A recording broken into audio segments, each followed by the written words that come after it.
ಆರ್ತಿಯ ನಡವಳಿಕೆಗೆ ಕೋಪ ಬರ್ತಾ ಇದ್ರು. ಸರಿ, ನಿನಗಿಷ್ಟ ಬಂದಾಗಲೇ ತಿನ್ನು ಅಂತ ಅಸಹನೆಯಿಂದ ಅಂತಾಳೆ ಕೀರ್ತಿ. ಆರ್ತಿ, ದಯವಿಟ್ಟು ನೀನು ಕೂಡ ತಿನ್ನು. ನೀನು ಒಂಟಿಯಾಗಿ ಹೇಗೆ ತಿಂತೀಯ ಅಕ್ಕ? ಅತ್ತೆಯವರು ಪದೇ ಪದೇ ನಿನ್ನ ಬಗ್ಗೆ ಹೇಳ್ಬಿಟ್ಟು ಹೋಗಿದ್ದಾರೆ. ಮತ್ತು ನಾನು ನಿನ್ನ ಹೇಗೆ ಬಿಟ್ಬಿಡ್ಲಿ ನೀನೇ ಹೇಳು? ಒಡ ಹುಟ್ಟಿದವಳಂತೆ ಬೆಂಬಲವಾಗಿ ನಿಂತಿದ್ದನ್ನು ನೋಡಿ ಸುಭಿಕ್ಷಾಗಂತೂ ಬಹಳಾನೇ ಸಂತೋಷ ಆಗುತ್ತೆ. ಇನ್ನು ಏನನ್ನು ಮಾತಾಡದೆ ನೇತ್ರ, ಲೀಲಾ ಹಾಗೂ ಕೀರ್ತಿ ಬಡಿಸ್ತಿದ್ರೆ ನೇತ್ರ ಗಬಗಬನೆ ತಿಂದು ತಟ್ಟೆಯನ್ನು ಕೂಡ ಸುಭಿಕ್ಷಾಳಿಂದ ಎಲ್ಲಿ ತೆಗೆಸ್ತಾರೋ ಅಂತ ತನ್ನ ತಟ್ಟೆಯನ್ನು ತಾನೇ ತೆಗೆದುಕೊಂಡು ಕೀರ್ತಿ ಬಾಯಿ ತೆರೆಯೋದಕ್ಕಿಂತ ಮುಂಚೆಯೇ ಅಡುಗೆ ಮನೆಗೆ ಹೋಗೇ ಬಿಡ್ತಾಳೆ.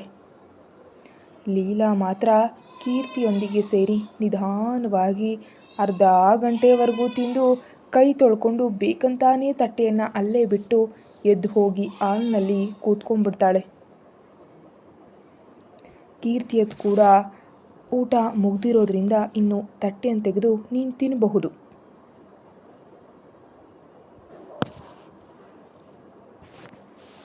ಅಂತ ಅವಳು ಹೇಳಿ ಫೋನ್ ತೆಗೆದುಕೊಂಡು ಲೀಲಾಳ ಬಳಿಗೆ ಒಟ್ಟು ಹೋಗ್ತಾಳೆ. ಸುಭಿಕ್ಷಾ ಕಷ್ಟಪಟ್ಟು ಇಬ್ಬರ ತಟ್ಟೆಗಳನ್ನೂ ತೆಗೆದುಕೊಂಡು ಅಡುಗೆ ಮನೆಗೆ ಹೋಗ್ತಾ ಇದ್ದರೆ ಅಡುಗೆ ಅವಳು ಎದುರು ಬಂದು, ಅಯ್ಯೋ ಮೇಡಮ್, ನೀವ್ಯಾಕೆ ತಗೊಂಡ್ರಿ ಅಂತ ಭಯದಿಂದ ಕೇಳ್ತಾಳೆ.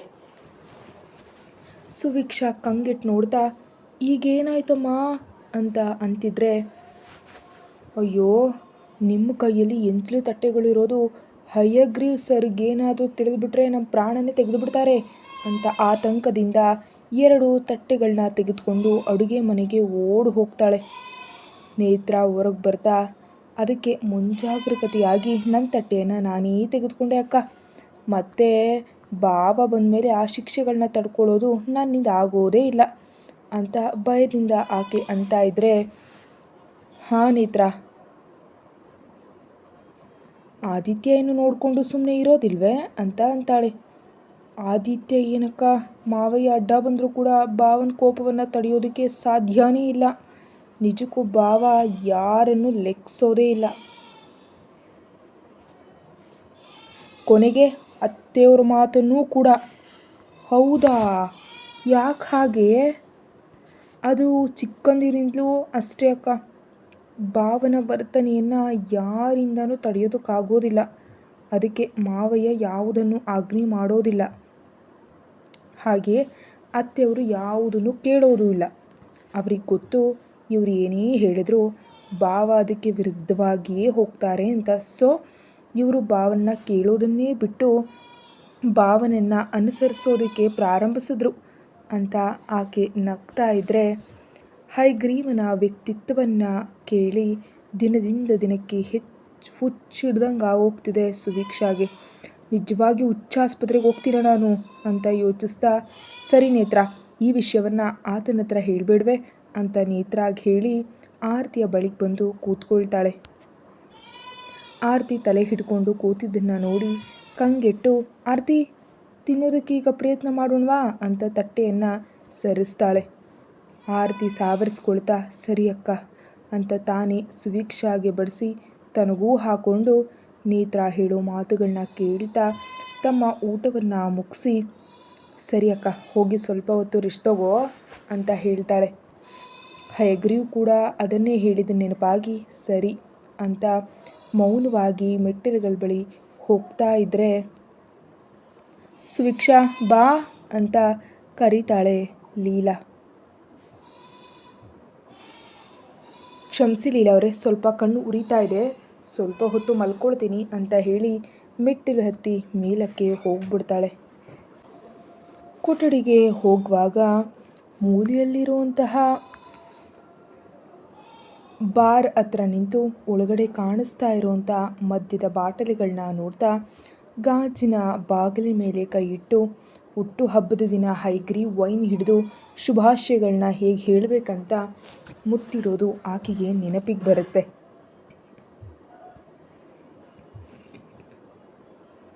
ತನ್ನಷ್ಟಕ್ಕೆ ತಾನೇ ಒಳಗೊಳಗೆ ನಗ್ತಾ, ಈ ಸೈತಾನ್ ಎಲ್ಲವನ್ನ ಪ್ರಾಯೋಗಿಕವಾಗಿಯೇ ಮಾಡಿ ತೋರಿಸ್ತಾನೆ ಇಡಿಯಟ್ ಅಂತ ಮುದ್ದಾಗಿ ಬೈದ್ಕೊಳತ್ಲೆ.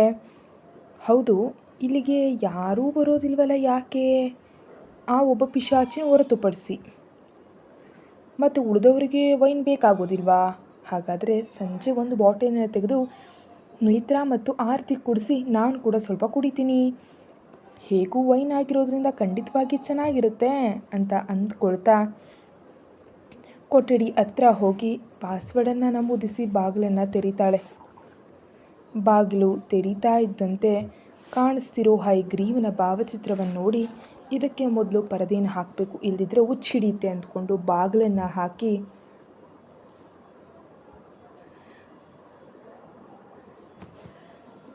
ಬೀರು ಹತ್ರ ಹೋಗಿ ಒಂದು ಬಟ್ಟೆ ಅಂತಂದು ಆ ಫೋಟೋವನ್ನು ಮುಚ್ಚಿಬಿಟ್ಟು ಅಬ್ಬಾ ಈಗ ಪ್ರಶಾಂತವಾಗಿ ಮಲ್ಕೊಳ್ಬಹುದು ಅಂತ ಅಂದ್ಕೊಂಡು ಬಂದು ಹಾಸಿಗೆಯ ಮೇಲೆ ಮಲ್ಕೊಳ್ತಾಳೆ. ರಾತ್ರಿಯೆಲ್ಲ ನಿದ್ದೆ ಮಾಡದೇ ಇರೋದ್ರಿಂದ ಹಾಗೂ ಈಗ ಹೊಟ್ಟೆ ತುಂಬ ತಿಂದಿರೋದ್ರಿಂದ ಕಣ್ಣುಗಳು ಮುಚ್ಕೊಳ್ತಿದ್ದಂತೆ ತಕ್ಷಣ ನಿದ್ರೆಗೆ ಜಾರೇ ಬಿಡ್ತಾಳೆ. ಲೀಲಾ ಮಾತ್ರ ಕೀರ್ತಿಯೊಂದಿಗೆ ಯೋಗಿ ಮಾಡಿದ ಯೋಜನೆಯನ್ನು ನೆನಪಿಸಿ ಹೇಳ್ತಾಳೆ. ಆದರೆ ಅದರಿಂದ ಸುವೀಕ್ಷಳನ್ನು ಅಸಹಿಸಿಕೊಂಡು ಮನೆಯಿಂದ ಹೊರಹಾಕ್ತಾರೆ ಅಂತ ಸುಳ್ಳು ಹೇಳಿ ಹೇಗಾದರೂ ಮಾಡಿ ಸುವೀಕ್ಷಳನ್ನು ಹೊರ ಕರ್ಕೊಂಡು ಹೋಗ್ಬೇಕಂತ ಅಂತಾಳೆ. ಕೀರ್ತಿ ಹೊರಟು ಹೋಗ್ತಾಳೆ ಅಂತ ಅನ್ನೋಷ್ಟರಲ್ಲೇ ಸ್ವಲ್ಪ ಸಂತೋಷದಿಂದಲೇ ಅದೆಲ್ಲ ಸರಿ, ಆದರೆ ಆಕೆಯನ್ನು ಯಾರು ಕೇಳ್ತಾ ಇರಲಿಲ್ಲ ಅಂತ ಯೋಚಿಸ್ತಾ ಕೇಳ್ತಾ ಇದ್ದರೆ, ಅದನ್ನು ನೀನು ಕೇಳಬಹುದಲ್ವೇ ಅಂತ ಕೀರ್ತಿ ಒಪ್ಪಿಸ್ತಾಳೆ ಆಕೆನ. ಇಲ್ಲ ಲೀಲಾ, ನನಗದೆಲ್ಲ ಕೇಳೋದಕ್ಕೆ ಮುಜುಗರ, ಮತ್ತು ನಾನು ಹೇಗೆ ಕೇಳಲಿ? ಆಹಾ, ಹಾಗಾದರೆ ಯಾರು ಹೇಳಿದ್ರೆ ಬರ್ತಾರೋ ಅವ್ರ ಜೊತೆ ಹೇಳಿಸ್ತೀನಿ ಅಂತ ಕಪಟ ನಗುವನ್ನು ಬೀರ್ತಾಳೆ.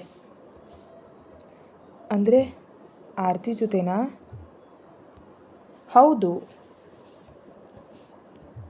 ಆದರೆ ಆರತಿ ಕೂಡ ಹೊರಗೆ ಬರೋದಿಲ್ಲ ಅಲ್ವೇ? ಯಶ್ ಹೇಳಿದ್ರೆ ಬರ್ತಾಳಲ್ವಾ?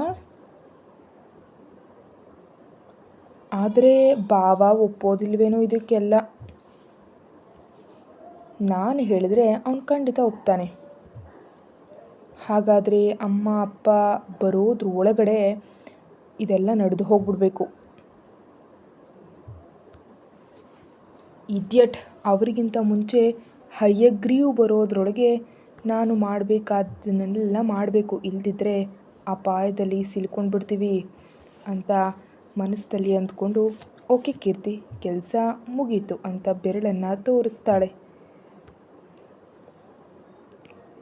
ಸರಿ ಕೀರ್ತಿ, ನೀನು ಹೋಗಿ ರೆಸ್ಟ್ ತಗೋ, ನಾನು ನನ್ನ ಫ್ರೆಂಡ್ಸನ್ನು ಭೇಟಿ ಆಗ್ಬಿಟ್ಟು ಬರ್ತೀನಿ, ಬಾಯ್ ಅಂತ ಎದ್ದು ಹೊರ್ಟು ಹೋಗ್ತಾಳೆ. ಅಗ್ರಹಾರ ಅನ್ನೋ ಕರೆಯಿಂದ ಬೆಚ್ಚಬಿದ್ದು ಕಣ್ಣುಗಳನ್ನ ತೆರೆದು ನೋಡ್ತಾಳೆ.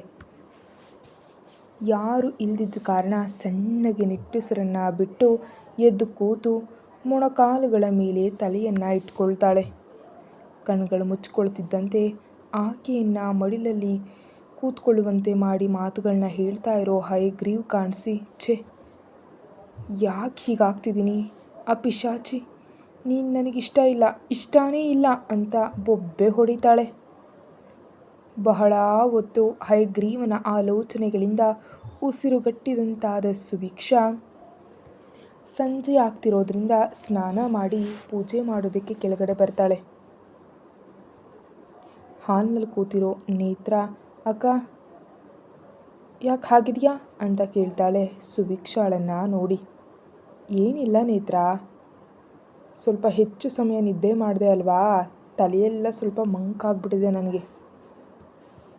ಹೌದಾ, ಹಾಗಾದರೆ ನೀನು ಹೋಗಿ ಪೂಜೆ ಮಾಡ್ಬಿಟ್ಟು ಬಾ, ನಾನು ಕಾಫಿನ ತರಿಸ್ತೀನಿ ಅಂತ ಅಂತಾಳೆ.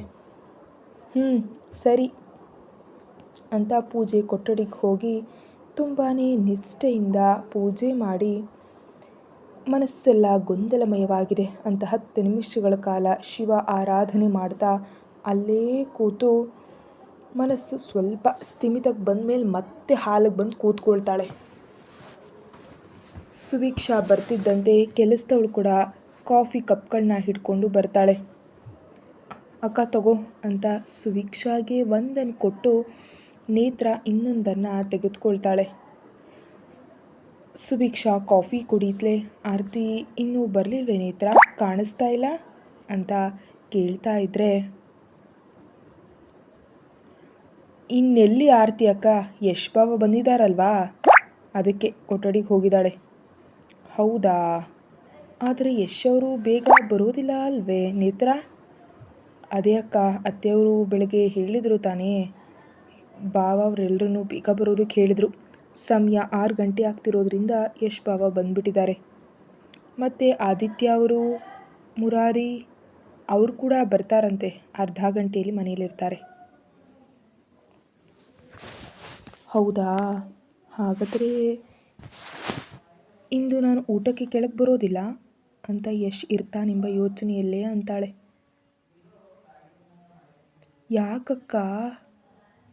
ಅದೇನಿಲ್ಲ ನೇತ್ರ, ನನಗೆ ಹಸುವಾಗ್ತಾ ಇಲ್ಲ. ಅದೆಲ್ಲ ನಡೆಯೋದಿಲ್ಲ, ನೀನು ನಮ್ಮ ಜೊತೆಗೆ ಊಟ ಮಾಡಲೇಬೇಕು. ಅದ್ಯಾಕೆ ಊಟ ಮಾಡಲ್ಲ ಅಂತೀಯ ನೀನು? ದಯವಿಟ್ಟು ನೇತ್ರ ಅರ್ಥ ಮಾಡ್ಕೋ, ನಾನು ಬರೋದಿಲ್ಲ. ನಾನೇನು ಕೇಳೋದಿಲ್ಲ. ನೀನು ಒಂಟಿಯಾಗಿರ್ತೀನಿ ಅಂದರೆ ಒಪ್ಪೋದೇ ಇಲ್ಲ. ಆದರೂ ಏನಾಯಿತು, ಯಶ್ ಬಾವನ ವಿಷಯಕ್ಕೆ ಕೆಳಗೆ ಬರೋದಿಲ್ಲ ಅಂತಿದ್ಯಾ, ಅರ್ಥ ಆಯಿತು. ಆದರೆ ನೀನು ಯಾಕೆ ಭಯ ಪಡ್ತಿದ್ಯಾ? ನಿನ್ನ ಹಿಂದೆ ಗ್ರಾನೈಟ್ ಬಂಡೆ ಅಂತ ಅಯ್ಯಗ್ರಿ ಬಾವ ಇದ್ದಾರಲ್ವಾ, ನೀನು ಒಮ್ಮೆ ಧೈರ್ಯ ಮಾಡಿ ಬಾವನ ಹೆಸರು ಹೇಳು. ಆ ಏಟಿಗೆ ಯಶ್ ಬಾವ ಮೌನವಾಗಿಬಿಡ್ತಾನೆ. ಅಣ್ಣ ತಮ್ಮಂದಿರು ಒಂದೇ ತಳಿಗೆ ಸೇರಿದವರು. ತಮ್ಮನ ಬಗ್ಗೆ ಹೇಳಿದ್ರೆ ಆ ಅಣ್ಣ ಕೋಪದಿಂದ ಏನಂತಾನೋ, ಈ ತಮ್ಮನಿಗಿರೋ ಅಹಂಕಾರದಿಂದ ಅಣ್ಣನಿಗೇನಂತಾನೋ, ಕೊನೆಗೆ ಇವರಿಂದ ಅತ್ತೆ ಮಾವ ಕಷ್ಟಪಡಬೇಕಾಗುತ್ತೆ ಅಂತ ಅಂದ್ಕೊಳ್ತಾ ಇದ್ರೆ,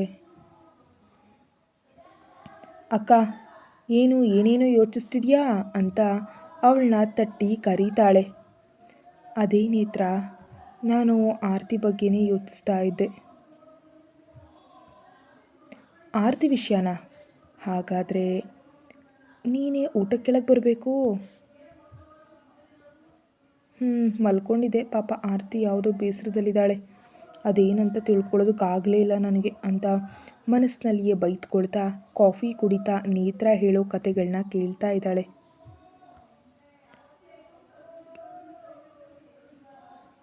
ಪಾಪ ಆರತಿ ಬಳಿಗೆ ಬರೋ ಅಷ್ಟರಲ್ಲಿ ಯಶ್ ಅಪ್ಕೊಳ್ಳೋದ್ರಲ್ಲಿ ನಲುಗಿ ಹೋಗಿದ್ದಾಳೆ.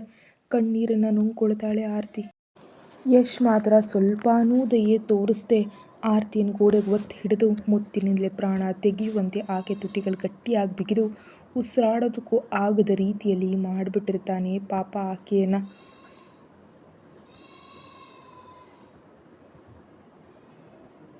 ಅದು ತನಗೆ ಅಭ್ಯಾಸವೇ ಆಗಿದ್ರೂ ದಿನದಿಂದ ದಿನಕ್ಕೆ ಆ ಹಿಂಸೆ ಹೆಚ್ಚಾಗ್ತಾ ಹೋಗುತ್ತೆ ಪಾಪ ಆಕೆಗೆ. ಉಸಿರಾಡೋದಕ್ಕಾಗದೆ ಗಟ್ಟಿಯಾಗಿ ಯಶ್ ಬೆನ್ನಿನ ಮೇಲೆ ಹೊಡಿತಾ ಇದ್ದರೆ ಒದ್ದಾಡ್ತಿರುವಂಥ ಆರತಿ ಮುಖವನ್ನು ಒಮ್ಮೆ ನೋಡಿ ತುಟಿಯನ್ನು ಗಟ್ಟಿಯಾಗಿ ಕಚ್ಬಿಟ್ಟು ಹಿಂದೆ ಸರಿದ್ಬಿಡ್ತಾನೆ. ಆರತಿ ಮೌನವಾಗಿ ತಲೆ ಬಗ್ಗಿಸ್ಕೊಂಡು ಅಳುತ್ತಾ ತುಟಿಯನ್ನು ಒರೆಸ್ಕೊಳ್ತಾ ಇದ್ದರೆ ಆಕೆ ಕೈಯನ್ನು ಹಿಡಿದು ತಡೆದು ಕೆನ್ನೆಗಳ ಬಳಿಗೆ ಜಾರಿದ ಕಣ್ಣೀರಿನ ಹೆಬ್ಬೆರಳಿನಿಂದ ಒರೆಸ್ತಾ ಅದನ್ನು ಹಾಗೇ ತೆಗೆದುಕೊಂಡು ಆಕೆ ತುಟಿಗಳ ಮೇಲೆ ಹಾಕ್ಬಿಡ್ತಾನೆ. ಉರಿಯಿಂದ ಕಣ್ಣುಗಳನ್ನ ಮುಚ್ಕೊಂಡು, ಏನಿದು ಯಶ್, ಈ ಹಿಂಸೆ, ಇದಕ್ಕಿಂತ ಒಂದೇ ಬಾರಿಗೆ ಕೊಂದುಬಿಡು, ಈ ಹಿಂಸೆ ಆದರೆ ತಪ್ಪುತ್ತೆ. ಏನು, ನನ್ನ ಪ್ರೀತಿ ನಿನಗೆ ಹಿಂಸೆ ಅನ್ನಿಸ್ತಿದ್ಯಾ ಆರತಿ? ಹಿಂಸೆ ಅಲ್ಲದೆ ಮತ್ತೇನು ಯಶ್, ಪ್ರತಿದಿನ ಇಷ್ಟು ಶಾರೀರಿಕವಾಗಿ ಮಾನಸಿಕವಾಗಿ ಹಿಂಸೆ ನೀಡ್ತಿದ್ಯಾ ನೀನು? ಮತ್ತೆ ನನ್ನನ್ನು ನೋಡು, ನಿನಗೆ ಅರ್ಥ ಆಗ್ತಾ ಇಲ್ವಾ? ನಿನಗೆ ಮೊದಲೇ ಹೇಳಿದೆ ಯಶ್, ನಿನ್ನ ಸುಖವನ್ನು ನೀನು ನೋಡ್ಕೋ ಅಂತ, ಆದರೆ ನೀನೇ ಅಲ್ವೇ ಕೇಳ್ತಾ ಇಲ್ಲ. ಯಾಕೆ, ನಿನಗೆ ಗೊತ್ತಿಲ್ವಾ ಆರತಿ? ಸಹಿಸ್ಕೊಳ್ತೀನಿ ಅಂತ ಹೇಳಿದೆ ಅಲ್ವಾ ಯಶ್? ಸಹಿಸ್ಕೊಳ್ಳೋದಾ? ಆಹಾಹಾ ಅಂತ ನಗ್ತಾ ದಿನವೂ ಮುತ್ತಿಡ್ತಿದ್ರೆ ಹಿಂಸೆ ಅಂತ ಆಳ್ತಿದ್ಯಾ? ಇನ್ನು ಆ ರೀತಿ ಒಡನಾಟ ಅಂದರೆ ಎಲ್ಲಿ ಆತ್ಮಹತ್ಯೆ ಮಾಡ್ಕೊಳ್ತೀಯೋ ಅಂತ ಸುಮ್ಮನಿದ್ದೀನಿ ಅಷ್ಟೇ. ಆರತಿಯಿಂದ ಮೌನವೇ ಉತ್ತರ. ನೋಡಿದ್ಯಾ, ನಾನು ಹೇಳಿದ್ರಲ್ಲಿ ಸತ್ಯ ಇರೋದ್ರಿಂದಲೇ ನೀನು ಮೌನವಾಗಿದ್ಯಾ. ಸೊ ನಿನ್ನಿಂದ ಸಕಾರಾತ್ಮಕ ಪ್ರತಿಕ್ರಿಯೆ ಬರೋವರೆಗೆ ನನ್ನ ವರ್ತನೆ ಹೀಗೇ ಇರುತ್ತೆ. ಛೀ, ನೀನು ಹೇಳಿದ್ರಲ್ಲಿ ಸತ್ಯ ಎಷ್ಟಿದೆ ಅನ್ನೋದು ನನಗೆ ಗೊತ್ತಿಲ್ಲ. ಆದರೆ ನನಗೆ ತಿಳಿದಿರೋದು ಒಂದೇ ಯಶ್, ಯಾವುದನ್ನಾದರೂ ಪ್ರೀತಿಯಿಂದ ಮಾಡಿದ್ರೆ ಮಾತ್ರ ಎದುರಿಗೆ ಇರೋರಿಗೂ ಸಂತೋಷ ಇರುತ್ತೆ. ಆದರೆ ನೀನು ಪ್ರತಿಯೊಂದನ್ನು ಹಠದಿಂದ ಮಾಡ್ತಿದ್ಯಾ ಹೊರತು ಅದರಲ್ಲಿ ನನಗೆ ಯಾವುದೇ ಪ್ರೀತಿ ಕಾಣಿಸ್ತಾ ಇಲ್ಲ. ನೀನು ನನ್ನ ಮೇಲೆ ಕೋಪದಲ್ಲಿದ್ಯಾ ಆರತಿ, ಅದಕ್ಕೆ ನನ್ನ ಮುತ್ತಿನಲ್ಲಿ ನಿನಗೆ ಪ್ರೀತಿ ಕಾಣಿಸ್ತಿಲ್ಲ. ಅದೇ ಒಮ್ಮೆ ನನ್ನಂತೆ ನೋಡು, ನಿನಗೆ ಅರ್ಥ ಆಗ್ತೀನಿ. ಹೇಗೆ ಅರ್ಥ ಮಾಡ್ಕೊಳ್ಳಿ ಯಶ್, ನಿನ್ನ ಬಗ್ಗೆ ಒಳ್ಳೆಯದಾಗಿ ಯೋಚನೆ ಮಾಡೋ ಅಷ್ಟರಲ್ಲೇ ನೀನು ನಿನ್ನ ಬಲವನ್ನು ತೋರಿಸ್ಬಿಡ್ತೀಯ. ಅದನ್ನು ಬಲ ಅಂತ ಅಂದ್ಕೊಳ್ಬೇಡ ಆರತಿ, ಪ್ರೀತಿ ಅಂತ ಭಾವಿಸು ಅಂತ ಅನ್ನುತ್ತಲೇ ಆರತಿಯ ತುಟಿಗಳನ್ನ ಮತ್ತೊಮ್ಮೆ ಆವರಿಸ್ಕೊಂಡು ಮೃದುವಾಗಿ ಚುಂಬನವನ್ನು ಇಟ್ಟು ಬಿಟ್ಟು ನಡು ಕೆಳಗೆ ಕೈ ಇಟ್ಟು ಎತ್ಕೊಂಡು ಹಾಸಿಗೆ ಬಳಿ ಕರ್ಕೊಂಡು ಹೋಗಿ ಮಲಗಿಸಿ ತನ್ನ ಶರ್ಟನ್ನು ತೆಗೆದು ಹಾಕ್ಬಿಡ್ತಾನೆ. ಯಶ್ ಎತ್ಕೊಂಡಾಗಲೇ ವಿಷಯ ಅರ್ಥ ಆಗ್ಬಿಟ್ಟು ಬೇಸರದಿಂದ ಮುಖ ತಿರುಗಿಸಿ ಪಕ್ಕದಲ್ಲಿರೋ ಸ್ವಿಚ್ಚನ್ನು ಒತ್ತಿ ದೀಪವನ್ನು ಆಫ್ ಮಾಡಿಬಿಡ್ತಾಳೆ. ಇನ್ನು ಇತ್ತ ಸರ್ ಊಟ ಅರ್ಧ ಗಂಟೆ ನಂತರ ಅನ್ನುತ್ತಲೇ ಲ್ಯಾಪ್ಟಾಪ್ನಲ್ಲಿ ನೋಡ್ತಿದ್ರೆ ರಾಬಿನ್ ಸ್ವಲ್ಪ ತಡಕಾಡುತ್ತಲೇ ಹೌದು ಸರ್ ಅಂತ ಕರೀತಾನೆ. ಹೈಗ್ರೀವ್ ವಿರಸದಿಂದ ಒಂದು ನೋಟ ಬೀರ್ತಿದ್ದಂತೆ ಕ್ಷಮಿಸಿ ಸರ್ ಅಡ್ಡಿಪಡಿಸಿದ್ದಕ್ಕಾಗಿ, ಆದರೆ ಈ ವಿಡಿಯೋ ನೋಡಿ ಅಂತ ಅನ್ನುತ್ತಾ ಫೋನ್ನಲ್ಲಿರುವಂತಹ ವಿಡಿಯೋ ಆನ್ ಮಾಡಿ ಹೈಗ್ರೀವನ ಮುಂದೆ ಇಟ್ಟು ಮೌನವಾಗಿ ಹೊರಗಡೆ ಹೋಗ್ತಾನೆ. ಕತೆ ಮುಂದುವರಿಯುತ್ತೆ. ಹೆಚ್ಚಿನ ವಿಡಿಯೋಗಾಗಿ ಚಾನಲ್ಗೆ ಮೆಂಬರ್ಶಿಪ್ ತೊಗೊಂಡು ವಿಡಿಯೋ ನೋಡಿ. Thank you.